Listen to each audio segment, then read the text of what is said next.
On July 20, 1969, Apollo 11 astronaut Neil Armstrong was the first man to walk on the moon.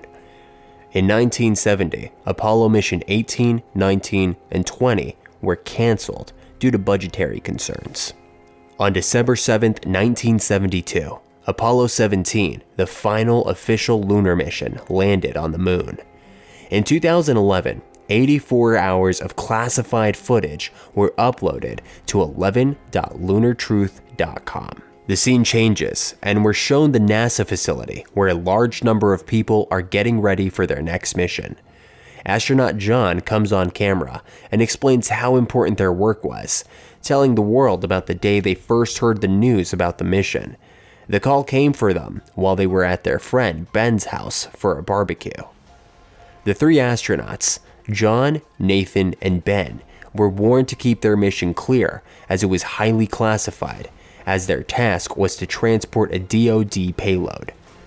The three astronauts were meant to place an early warning detector against Russian missiles. The interview shifts from one astronaut to the other as they recount details about the mission. Ben expresses his dismay at being unable to talk to his wife about what he was doing.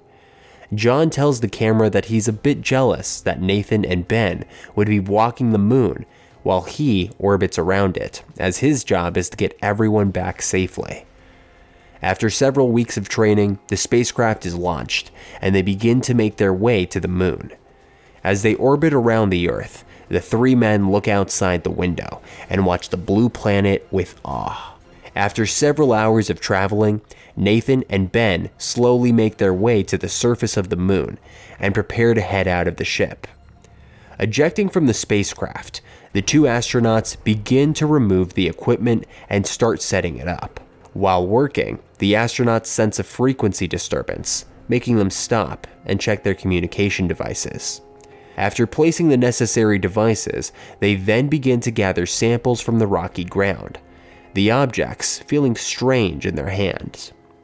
While packing up the samples, the motion sensors caught a rock moving in the background, but the astronauts didn't see it. Returning to the capsule, they placed their findings in the appropriate storage units and settled down to have their meals. After having their dinner, Ben and Nathan get to work, conversing about random funny events that happened at home. After finally settling in for the night, the two men are woken up by a strange noise coming from outside. Unable to distinguish where the sound was coming from, Ben and Nathan called System Control and informed them about the situation. After a brief investigation, System Control tells the astronauts that they'll be looking into it and encourage them to get some sleep. The following day, Ben wakes up early and receives the message that the control center was able to clear up the disturbing frequency. While having their breakfast, the two men are surprised to find the rock that they collected has fallen from its storage. Confused about how it was able to get there, they packed it up once more and set out to finish their mission. While setting up their sensors, Ben discovers footprints leading away from the area and is shocked by the sight. Showing Nathan what he's found, the two men began following the tracks, heading into a nearby crater. The steps feel like they're disoriented, seeming to go all over the place. While continuing up the crater, where the footsteps seem to be heading, the two men discover the shocking sight of a Russian lander. Cautiously walking over to the lander, Ben and Nathan begin to look around inside and find the place trashed. The entire place is splattered with blood, a clear indication that a violent act has occurred. Hoping to discover something, Ben begins to search outside, noticing another crater nearby. Slowly making his way inside the dark surface, he begins to take pictures of the area when he's startled by the sight of a rotting body lying in the center. The only thing they could discover on the body was a rock, similar to the type that they'd acquired. Returning to their lander, Nathan establishes a secure line with Earth and informs them that they've found conclusive evidence that the Russians have already been to the moon. When he asks the man on the other line by the name of Tommy if he'd known about this, Tommy explains that he'd only been briefed about what he needed to know, and tells them to get some rest while he retrieves the head of the DoD to explain better. Once they're disconnected from the call, Ben expresses his concern that there's more going on than what they're being told. The following day, Ben wakes up and is shocked to discover the flag they'd planted right outside of the lander is gone. When they inform Mission Control, they're ordered to finish the mission and head back, assuring them that their intelligence suggests only one Russian was sent there. Having already completed placing the sensors, the two astronauts are ready to head out in a few seconds when their equipment encounters some sort of glitch as something drags it away. Looking outside the window, they see the equipment is damaged, which causes a malfunction in their communication. Geared up, Nathan heads out of the lander to check out what happened to their equipment, and sees that it's been ripped apart. Looking around, Nathan notices tracks leading away from their lander, and begins to assume that they're having contact with an extraterrestrial creature. Flipping over the rover holding the communication satellite, Nathan attempts to re-establish connections, but is unable to. While he's turning the antenna around, he begins to feel something moving in his suit and starts yelling, telling Ben what's happening. Hoping to calm him down, Ben tells Nathan that there's nothing inside, but Nathan can't help but flail around in panic. As he turns to the lander, a strange-looking animal is walking the inside of his helmet, making him collapse. Rushing out to help his friend, Ben grabs the fallen Nathan and attempts to get him back to the lander before his oxygen runs out. Dragging him inside, Ben connects Nathan's suit to the oxygen and begins stabilizing the pressure. Once he manages to stabilize his suit, Ben opens Nathan's helmet and begins asking what happened. Seeming better now, Nathan explains that he thought he saw something from the corner of his eye and panicked, slipping on a rock and hitting his head. When Ben reminds Nathan that he said there was something inside his helmet, Nathan informs his friend that he had no recollection of that. While Ben's filming their conversation, he notices that Ben is bleeding from the chest and quickly assists him. Once they manage to stop the bleeding, Ben picks up Nathan's helmet and begins to investigate. When he can't find anything inside of the suit or the helmet, Ben fears that whatever was inside Nathan's helmet is now inside his body, creating the large gushing wound. When he investigates the opening, Ben realizes that the surface around the wound is hard, assuring him that there's something inside. Grabbing a forceps, Ben grabs the thing inside Nathan's skin and pulls it out, dropping it as it moves. Quickly closing the wound, Ben begins to investigate what he'd just pulled out of Nathan's body, surprised that the creature had returned into a rock shape. While Ben is poking at the rock, the traumatized Nathan smashes the rock with a hammer, causing Ben to yell about the whole ship being contaminated. When they finally calm down, Ben tells Nathan that they're giving the wrong information about the transmitters they've planted, suspecting that they were used to attract the things that killed the Russian astronauts. Realizing that they need to dismantle the transmitters before whatever it is out there kills them, the two men head out but are unable to make it far, as Nathan's wound shows signs of being infected.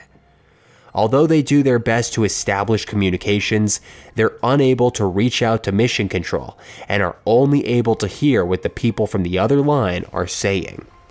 While he continues to try to establish connections, Nathan tells Ben that he believes the Russian astronaut has been infected just like him.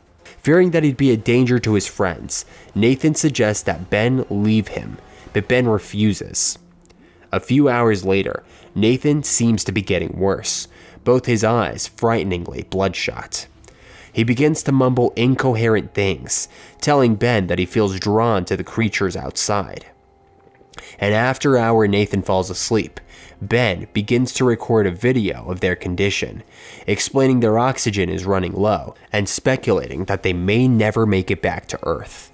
While talking, Ben feels something dripping on his hand and looks up, startled to see Nathan is bleeding through his clothes again. Heading over to his friend, Ben investigates the wound once more and realizes that there's something else moving around inside. When Ben tries to help, Nathan aggressively grabs Ben's hand and warns him to never touch him again.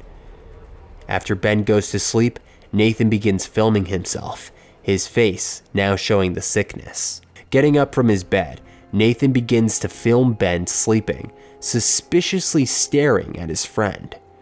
Suddenly, Nathan snaps and begins to bash in the cameras all around them, causing Ben to wake up startled. Seeing what his colleague's doing, Ben desperately tries to stop him, but Nathan is adamant about not allowing the people that sent them there to watch him die. During the struggle, their oxygen supply is damaged, forcing them to abandon their ship and head toward the Russian ship. While driving their rover, Nathan begins to panic, screaming out that they were only there for him, and attempts to jump out. While trying to hold Nathan back, Ben topples the rover, causing them to crash.